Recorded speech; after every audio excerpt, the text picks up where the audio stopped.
happy birthday, Mikal. Happy 80th birthday now that you're at the legal age. So, you have to act responsibly.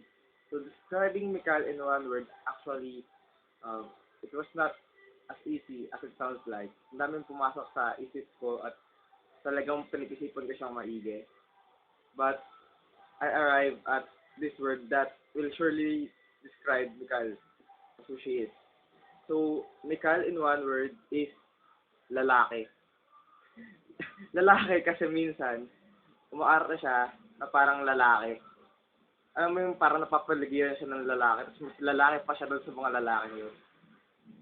Diba? So, ayun lang, nakakatawang isipin na itong akmaas ng lalaki na to, ganap ng dalaga. And di ko nga alam kung paano siya napapaamo ni AJ. Kung paano man yun, siyempre, sa kanila na lang yun. Basta ang sa amin lang is, happy birthday, Mikal. Continue to be a good friend. And God bless you more in your life.